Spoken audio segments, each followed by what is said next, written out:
주시옵소서. 나라의 지도자들이 공의와 정의가 실현되는 나라를 만들어갈 수 있도록 지혜를 주시기 원합니다. 당연한 것들이 점점 당연하지 않은 시대를 살아가고 있습니다.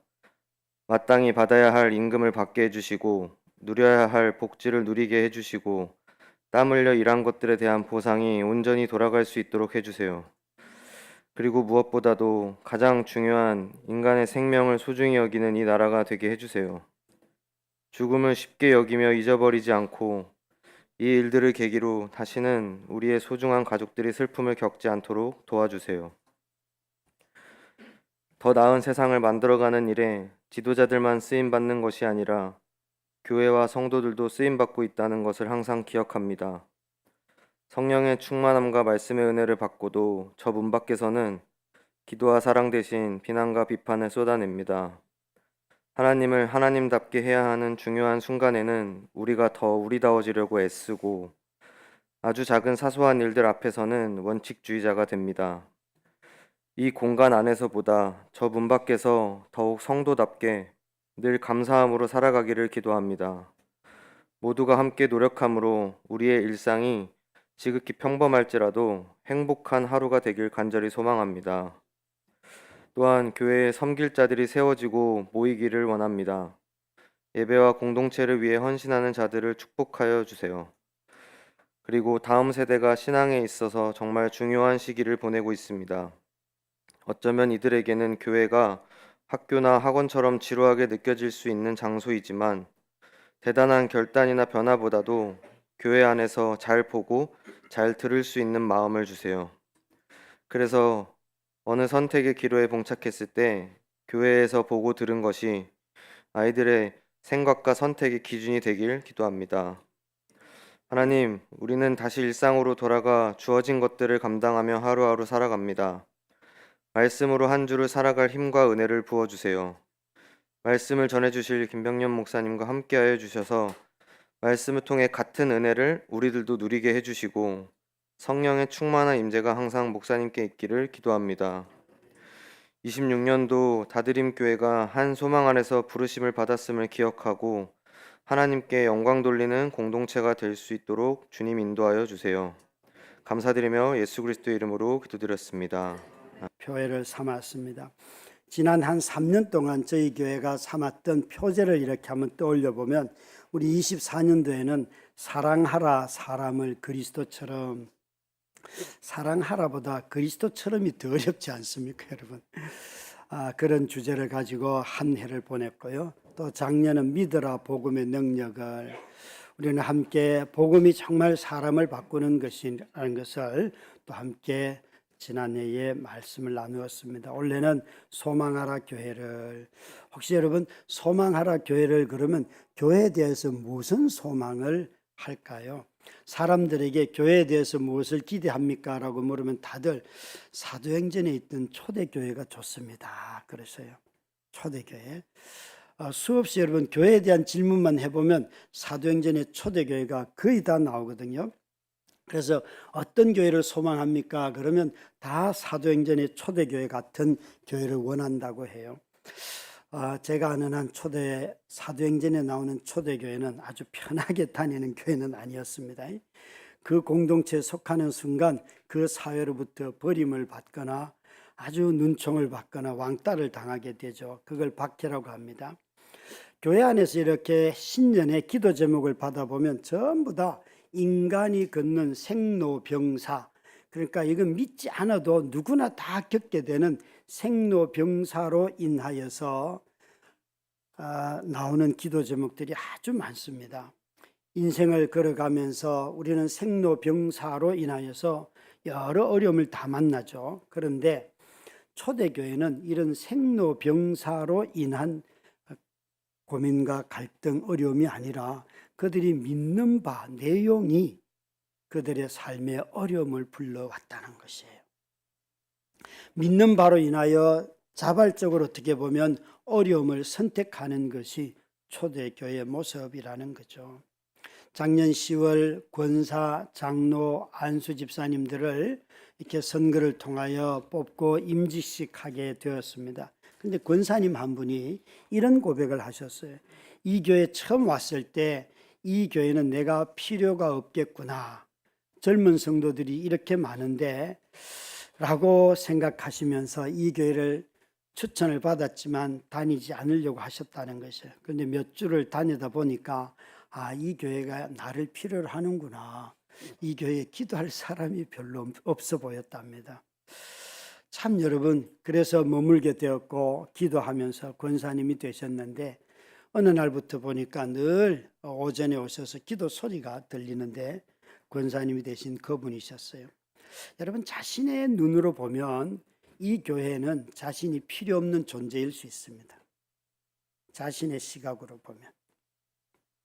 그러나 그리스도께서 다드림 교회를 생각하시는 눈으로 본다면 저와 여러분은 다 이 자리에 온 이유들이 있는데 아직 발견하지 못하고 다닐 뿐입니다. 우리 모두는 다 그리스도께서 교회를 위하여 보내주신 사람들입니다. 그래서 이 교회를 위하여 보내주셨는데 아직 내가 그 부르심을 발견하지 못했을 뿐입니다. 교회로의 헌신을 하는 이 일에 있어서 가장 중요한 것은 저는 딱 한 가지밖에 없다고 확신하는데 그것은 부르심이라는 단어입니다. 교회를 해보면서 교회를 찾는 사람들은 수없이 만났습니다. 그래서 오시는 분들이 많은 경우에 이렇게 말합니다. 하나님이 부르셔서 이 교회를 왔습니다. 근데 떠날 때 보면 부르시면 쏙 빼고 이렇게 말해요. 제 취향에 맞지가 않습니다. 그렇게 말을 해요. 저는 그럴 때마다 머리가 벙 찝니다.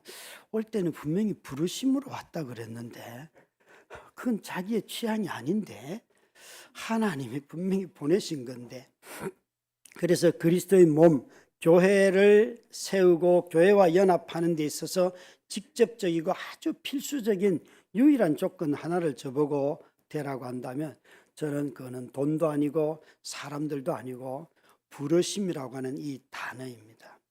왠가 하면 저와 여러분은 새롭게 교회를 개척하는 일도 부르심으로 시작하고 이렇게 개척된 설립된 교회를 풍성하게 해서 교회를 세우는 것도 부르심으로부터 나오기 때문에 그렇습니다.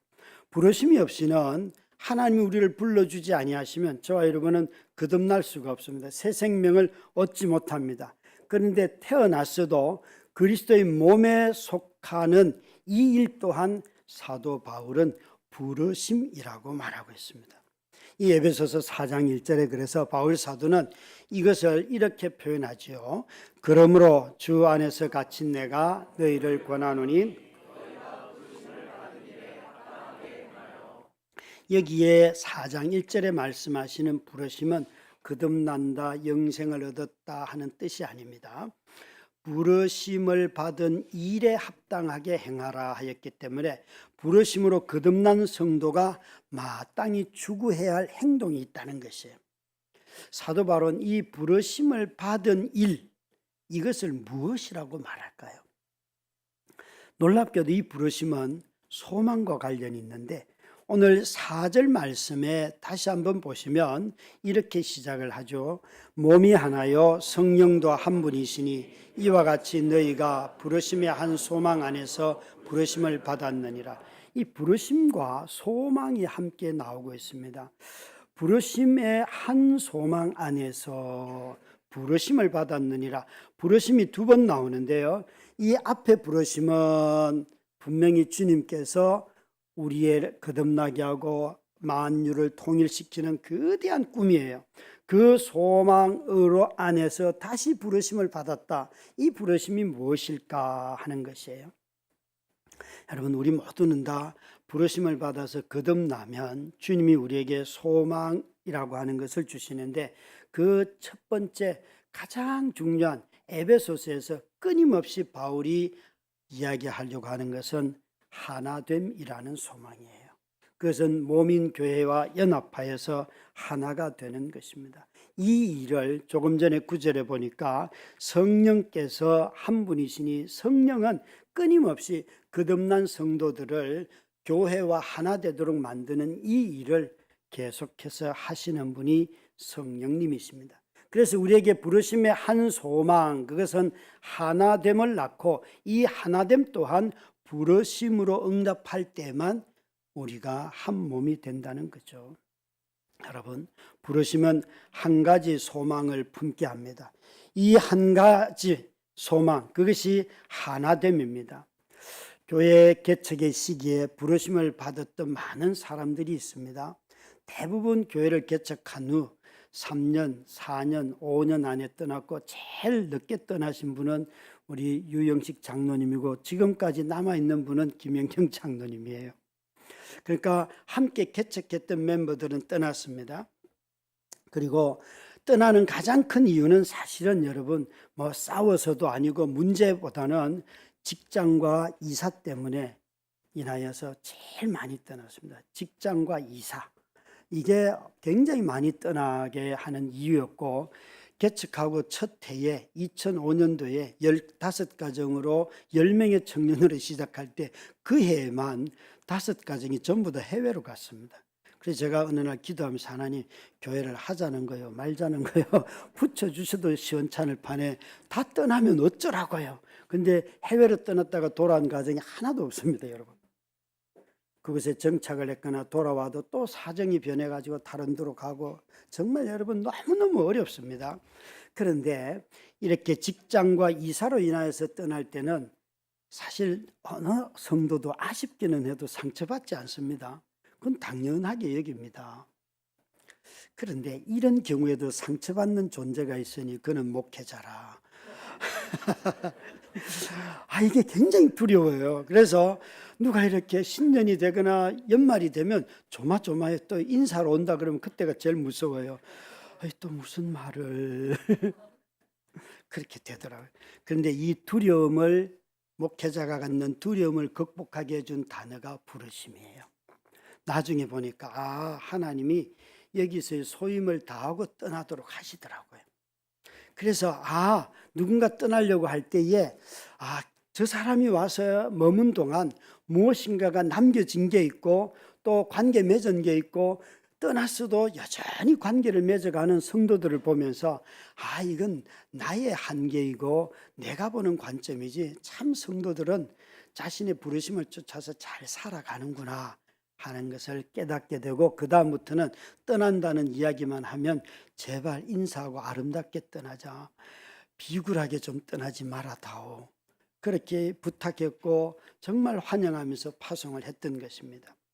우리 모두는 다 평생 마음속에 한 교회에 속하여 살기를 원하는 마음이 있습니다. 그래서 아직도 여기 서울에 와서 산 지가 40년, 50년이 되었는데도 불구하고 나는 본교회가 저기 있습니다. 그래요. 본교회래요, 본교회. 정말 제가 보기는 했어요, 그런 교회를. 그러나 본교회, 자기가 태어난 교회를 늘 마음에 두고 있는데 사실 누구도 한 교회에서만 자신의 삶을 살 수 없지요. 그죠? 여러분 교회를 이곳까지 오신 분들만 해도 벌써 몇 번째 교회를 거쳐오신 분들이 계실 것입니다. 자녀의 학교 문제로 인하여 교회를 떠나기도 하고 때로는 가치관이 변해가지고 도저히 그 교회에서 하는 어떤 행동과 설교를 들을 수 없기도 하고 또 자신이 완전히 그 가치관과 다르기 때문에 떠나기도 합니다.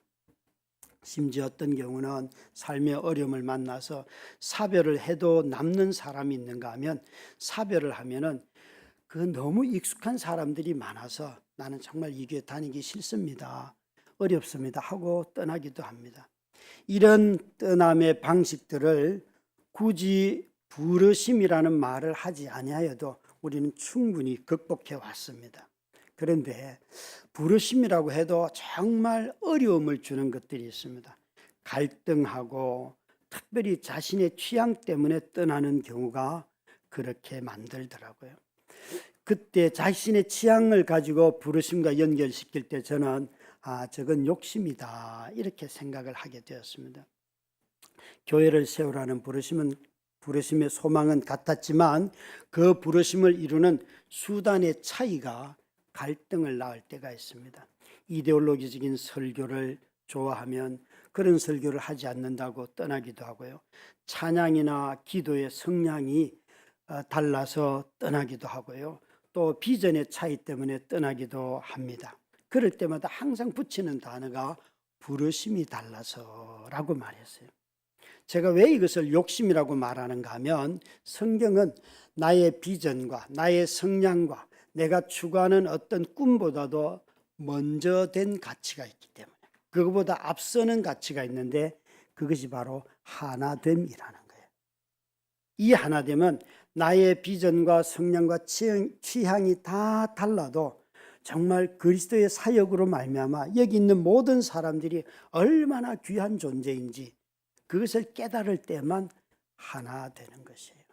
그런데 이 하나됨보다도 항상 비전과 가치를 더 중시하더라는 것입니다. 여러분, 이것을 비전과 자신의 취향과 가치를 중요하게 여기면 어떻게 되는가? 여러분, 취향을 사랑하는 사람이 성숙할 수 있을까요?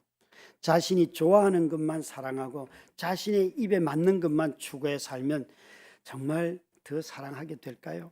더 성숙하게 될까요? 제가 아는 한 더 자극적인 사람이 되고 더 자기적으로 될 가능성이 매우 높습니다. 성숙은 자기가 좋아하는 것을 함으로 사람이 성숙해지지 않습니다. 부모가 자녀보다 더 성숙해지는 이유는 하기 싫은 일이라도 자녀들로 인하여서 그것을 꾸역꾸역 하다 보면 부모가 달라져 있는 거예요. 교회를 개척할 때 김동호 목사님이 3번씩이나 제게 내가 교회 개척하는데 너 같이 가자 말씀을 하셨는데 3번 다 제가 아주 단호하게 저는 제 손으로 개척합니다 그랬습니다. 저는 목사님에게 목회를 배울 때 8년 동안 거의 좀 과장해서 말씀드리면 매주일 설교를 들으면서 울었습니다. 맨 뒤에서 예배 드리면서 목사님 설교 때문에 얼마나 울었는지 모릅니다. 그뿐만 아니라 목사님이 지난주 한 설교를 오늘 또 해도 있잖아요. 또 울고 있는 저를 보면서 나 바보 아니야? 막 그렇게 정말 좋아했어요. 그런데 그분이 가자고 할 때 제가 단호하게 노라고 했던 이유는 딱 한 가지밖에 없었습니다. 그것은 제가 봤던 목사님은 너무 비전이 충만해서 무브먼트를 너무 잘하시는 분. 정말 무엇을 하든지 간에 사람들의 마음을 움직여서 그 어마어마한 사업을 하고 사역을 하시고 그래서 모든 사람들이 와 저런 교회가 있으면 좋겠다. 예 맞습니다. 그런데 제 눈에 보였던 수많은 교회들은요. 그런 거 할 수 없는 교회들이 더 많았어요. 더 많았어요. 사람들이 환호하는 교회보다도 그냥 성도들이 조용히 소박하게 자신들이 연합하여서 주님의 몸을 이루고 그곳에 머물고 있는 사람들. 여러분 비전을 이야기하면 비전을 가지고 그것을 이룰 수 있는 능력 있는 사람들이 많이 모입니다. 그런데 능력 있는 사람들 때가 되면 그 능력 때문에 또 떠나요. 큰 게 있으면서 수없이 그걸 받습니다. 그거는 목사님의 잘못이 아니지요. 교회라고 하는 공동체가 무엇인가에 대한 본질적인 질문이 제게 일어났던 것입니다. 부르심으로 거듭나고 또 거듭난 사람들이 한 소망, 하나됨이라고 하는 이 소망을 이루도록 하시는 분이 성령님이신데 그래서 바울 사도가 이와 같이 너희가 부르심의 한 소망 안에서 부르심을 받았느니라 라고 이 4절에 말씀하는 이유입니다. 존 스토트 목사님은 이 관계를 이렇게 설명하였습니다. 하나님의 백성들은 한 백성으로 부르심을 받았기 때문에 하나됨을 보여주어야 한다. 또한 그들은 하나님의 백성으로 부르심을 받았기 때문에 순결함을 보여주어야 한다. 이 하나님이 우리를 향한 한 가지 소망은 무엇인가 하면 하나된 우리들이 거룩한 공동체가 되는 거죠. 그게 바로 하나님의 백성이라는 거죠. 그래서 바울 사도는 이 에베소서 4장 1절부터 16절에 너희가 하나된 백성으로 부름받았다는 것을 이야기하면서 그것을 어떻게 이룰 것인가 말씀하시고 17절부터 25절 5장 21절까지는 어떻게 성도로서 순결한 삶을 살 것인가 이것이 너희들의 소망이다 라고 가르쳐 주는 것입니다. 사랑하는 성도 여러분, 진리가 우리를 하나 되게 합니다. 저와 여러분의 취향이나 우리의 성향이나 또 어떤 선호보다도 먼저 진리가 우리를 하나 되게 합니다. 그것을 느끼든지 못 느끼든지 간에 우리 모두는 진리가 우리를 이 자리에 불러왔기 때문에 이곳에서 주님의 몸인 교회를 이루고 사는 것입니다. 바울 사도는 4절부터 7절에 이것을 이렇게 표현하고 있습니다. 몸이 하나요 성령도 한 분이시니 이와 같이 너희가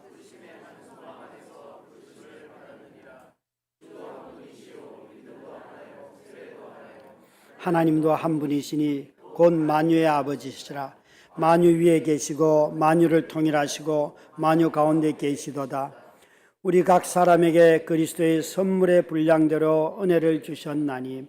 이 본문을 여러분 4절부터 6절까지와 7절은 대조가 되어 있는데 앞에 건 전부 다 하나이고 각 사람에게 그리스도의 선물의 분량대로 은혜를 주셨나니. 은사는 다 다양합니다. 은사는 같지 않습니다. 은사는 다 다릅니다. 근데 오늘은 이 소망하라 교회를 이라고 했기 때문에 앞에 부분만 설교를 하려고 합니다. 다음에 은사에 대해서 말씀을 전할 것입니다. 이 말씀 가운데 4절부터 6절까지 말씀에 나오는 모든 단어는 우리가 신앙생활 할 때 다 중요한 단어예요. 몸, 그리스도의 몸, 교회를 말하죠. 성령님, 그리고 부르심, 또 주님, 예수 그리스도, 믿음, 세례, 하나님, 너무 중요한 단어들이 여기 다 있는데 이것들은 다 하나 내지는 한 분이라는 것이에요. 우리가 아무리 다른 차이가 있었어도 구원받는 방법은 우리 모두가 다 믿음으로 예수를 주라 고백하고 그로 인해서 세례라고 하는 같은 형식을 통하여서 우리 모두는 다 하나님의 백성이 되었습니다. 그래서 이 모든 것은 다 하나다. 그리스도의 몸이 하나이듯이 성령도 하나이고 아버지도 너희들은 한 분이시다.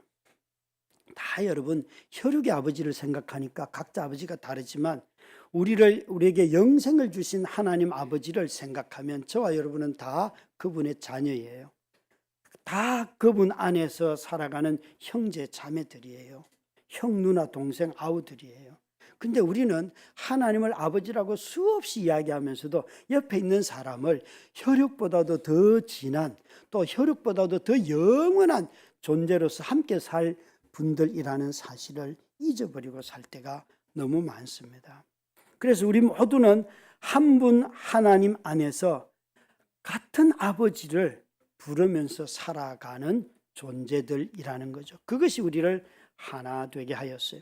그래서 오늘 이 6절 말씀에 하나님도 한 분이시니 곧 만유의 아버지시라. 만유 위에 계시고 만유를 통일하시고 만유 가운데 계시는도다 라고 할 때 이 만유를 이 에베소서에서는 자주 쓰는데요. 앞에 1장 2장에서는 만유를 그냥 모든 피조물이라고 말해도 괜찮아요. 근데 이 4장에서는 지금 그리스도의 몸인 교회를 이야기하기 때문에 이 만유가 모든 피조물이라기보다는 사람을 뜻하는 것이 훨씬 해석을 하고 이야기가 편합니다. 그래서 어떤 영어 번역에는 보면 만유 안에 계시고라고 하는 만유 가운데 거하십니다라고 하는 이것을 번역하면서 때로는 in you all이라고 하기도 하고 among you라고도 합니다. 그러니까 이 말의 뜻은 뭔가 하면 모든 사람들이 안에 모든 사람들 안에 주님이 임재하시는데 이걸 좀 더 풀면 이런 거예요. 이 말씀대로 만유 안에 계시고 할 때 모든 사람, 각 사람들 안에 각각의 사람들 안에 주님이 내주하시고 그리고 만유를 통일하시고는 모든 사람들을 다 다스리시는 하나님, 모든 사람 각각의 사람들을 다스리시고 그리고 만유 가운데 거하십니다 하는 것은 사람과 사람 사이의 관계 안에 주님이 거하십니다 라고 말씀합니다. 그러니까 우리가 이곳에 들어올 때 이미 내 안에 계시는 하나님이 저 사람 안에도 계시고 나를 지배하시고 다스리시는 그 하나님이 또 다른 사람들도 돌보시고 다스리고 계시고 그리고 우리와의 관계 안에 주님이 계신다는 거예요. 여러분, 이런 어마어마한 삼위 하나님의 임재가 있는 것이 그리스도의 몸이라는 거예요. 여러분, 교회는 항상 그리스도가 계시기 때문에 교회가 됩니다. 교회입니다. 성령님이 그것을 유지하게 하십니다. 하나님을 항상 아버지로 모시고 그분의 임재 속에 살아가기 때문에 우리가 교회입니다. 비록 지금까지의 우리의 삶을 돌아보면서 부족한 것도 많고 결핍도 많고 허물도 많고 실수도 있고 왜 없겠습니까? 그럼에도 불구하고 주님께서 우리 안에 이곳에 또 여러 관계 안에 우리가 하는 모든 일들 속에 역사하셨기 때문에 교회가 되었다는 말입니다. 여러분, 이런 눈으로 보면 많은 성도들이 이런 이야기를 합니다. 어떤 분들은 설교자 때문에 교회가 하나 된다고 말합니다. 저는 이 말을 이렇게 바꾸고 싶습니다. 그냥 솔직하게 내 취향에 맞는 설교를 하십니다 라고 말하는 게 더 맞지 않을까요? 자기 취향에 맞는 설교자에게 맞춰놓으면요, 하나 된 것처럼 보입니다. 그거는 설교자하고 하나 된 것입니다. 설교자와 하나 된 것. 성도들과 몸을 이루지 않기 때문에 언제든지 그 설교자에 의해서 자신의 신앙이 막 결정이 되는 것처럼 이야기를 하지요. 성도들의 모임이 성령의 작품이라는 것을, 성령의 일하심이라는 것을 기억을 하게 된다면 여러분, 취향보다도 더 중요한 것이 많이 있습니다. 여러분, 왜 큰 교회들을 이렇게 신앙생활을 해보면서 그들이 참 사역들은 참 잘하는데 공동체성을 볼 때 이 공동체가 살아있는가 하는 것에 대해서 의심을 하는 가장 큰 이유가 어디에 있습니까? 바로 이 부분이라고 저는 생각이 됩니다. 다들 자신이 그것을 취향에 맞춰진 것들이 너무 많기 때문에 공동체로서 사람과 사람이 만나는 이 일들을 어려워하게 되지요. 저는 이런 말을 성도들 가운데 들었습니다. 목사님이 이 교회에 계시지 않으면 나는 이 교회에 나올 이유가 없습니다. 저는 그분을 똑바로 보면서 지금 떠나라 그랬습니다. 그래야 나도 언젠가는 떠날 것이다. 지금 떠나라. 여러분, 그렇게 말하는 사람은 평생 사람만 쫓다가 그리스도의 몸과 연합되는 이 하나됨의 위력을 경험해 보지 못하는 정말 신앙이 가련한 사람이 될 것입니다. 하나된 교회는 교회를 개척하고 세운 사람을 존중합니다. 그 존중은 무엇인가 하면 그로부터 배운 하나님의 진리와 연합하는 것이 그 가르친 자의 가장 존중하는 태도인 것입니다. 여러분, 진리와 연합하지 않는 것은 불순종이고 큰 죄이지요. 진리와 연합하지 않는 것은 불순종이고 큰 죄입니다. 너무 강한 단어지요. 우리는 죄 그러면 전부 다 도덕적인 것을 많이 이야기하지만 성경은 하나님의 말씀을 어기는 것, 하나님과 연합하지 않는 것이 죄라고 이야기하지 않습니까? 교회들이 이단을 이기지 못하고 종종 패하는 경우들이 있습니다. 이단에 지는 가장 큰 이유 중에 하나는 교회가 스스로 하나됨을 깨뜨렸기 때문에 그렇습니다. 이단이 갖고 있는 공동체적인 헌신을 보면 모든 것을 다 줄 만큼 어마어마한 헌신을 하지만 그들은 사실은 가정을 망가뜨리고 인생을 망가뜨리면서 공동체적으로 내가 너희를 사랑하는 것처럼 그것을 미끼로 활용할 뿐이지 진정으로 그 일을 하지는 않습니다. 그리고 효용 가치가 그들에게 완전히 쇠뇌가 되고 그로 인하여서 망가질 때까지 망가지도록 하는 것이 그들이 전략이지 않습니까? 그건 틀린 공동체예요. 그런데 문제는 정통이고 신앙의 진리를 가지고 있다고 하는 교회가 정말 공동체성이 뜨겁지 않기 때문에 피차 서로 사랑하는 이 뜨거움이 없기 때문에 그들이 갖고 있는 삶의 증거에도 못 미치니까 언제나 진리를 갖고 있는데 우리는 차갑고 저들은 진리가 아닌데도 엄청나게 뜨거워서 우리를 위협하는 것이 되어버렸다는 것이죠. 여러분, 우리는 이곳에 올 때 모든 재산을 바쳐서 형제를 사랑하여라, 이런 것은 정말 어쩌다 한두 사람이 있는 것이지 바나바와 같은 사람만 하는 것이지 누구도 하지 않는 것들이에요. 그런 걸 하라고 교회는 말하지 않습니다. 그것은 정말 자신이 성령이 충만하고 사랑이 많아서 그렇게 할 수 있는 사람들이 들어있지요. 우리에게 있어서 중요한 것은 이것입니다. 교회가 스스로 하나됨을 깨뜨렸기 때문에 깨뜨리는 일들이 너무 잦아서 오늘날 이단들보다도 못한 교회가 되어버렸다는 것이죠. 직분자들이 자기의 유익을 위해서 권위를 주장하다가 하나됨을 깨뜨립니다. 원로 목사 추대를 요구하면서 그 대가를 요구하다가 자신이 그동안 순결하게 지켜왔던 그 모든 목회를 망쳐버리는 일들도 최근에도 소식을 듣고 있습니다. 어마어마한 어리석은 일입니다. 어떤 분이 그분의 행위를 보고 내가 이분에게 샀던 모든 책을 오늘 다 버렸습니다. 그의 수많은 설교가 한 행위에 의해서 다 날아갑니다. 그러니까 이것은 버리는 사람이 모질다는 뜻이 아니라 우리 모두가 정말 바라는 것이 있습니다. 삶으로 하나님 앞에 나아가는 것, 끝까지. 그런 점에서 이단 때문에 무너지는 교회보다 하나됨을 깨뜨림으로 인하여서 무너지는 교회들이 훨씬 더 많습니다. 그래서 원래 주제인 소망하라 교회를이라고 하는 것은 우리 사랑하는 성도들이 진리와 연합하라는 부르심의 한 소망, 이 하나됨에 헌신하라는 첫 번째 말씀입니다. 지금 교회들이 한 몸을 이루는데 곤욕을 치르고 있습니다. 많은 사람들이 한 몸 되기를 싫어합니다. 모이기에 힘쓰지 않으려고 합니다. 코로나 시절에 누렸던 가상 공간에서 나오지 않습니다. 정말 실제 공간으로 나와야 하는데 개인적인 취향으로 인하여서 이런 것들을 선택하기 시작하였습니다. 바울 사도는 이 편지를 로마 감옥에서 기록하고 있습니다. 그는 전도자로서 살다가 감옥에 수감이 되었고 그는 전도하여서 교회를 개척하고는 제일 오래 있었던 것이 에베소서나 고린도이고 나머지는 다 짧게 머물렀습니다. 그리고는 다시 또 도시를 떠나서 다른 곳에서 복음을 전하고 그 떠난 곳에서 그가 감옥에 갇혀 있다 할지라도 복음을 듣고 회심한 교회에 편지를 하면서 성도들을 위로하였습니다. 그는 정말 복음 전파자로 살아가기 위하여서 자신이 개척한 교회를 떠나서 전도자로 삶을 살았고 오늘 이 에베소 편지도 에베소에 보낸 이 편지도 로마에 갇혀 있으면서 디모데에게 보냈습니다.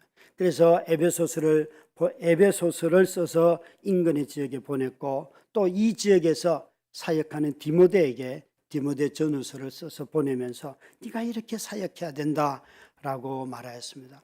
바울은 그가 떠날 때마다 항상 언제나 장로와 집사들에게 모아서 교회를 부탁하고 마지막에는 꼭 이렇게 말합니다. 하나님의 말씀에 너희들을 부탁한다. 여러분, 교회는 진리가 교회를 이끌어가는 것이지 우리가 모여서 헌신한다고 진리를 이끌어가는 게 아닙니다. 그런 교회가 되면 가장 인간적인 교회가 되고 가장 타락한 교회가 되고 자신들이 진리가 되기 때문에 그 교회는요 정말 누구의 말도 듣지 않는 패거리가 되는 것입니다.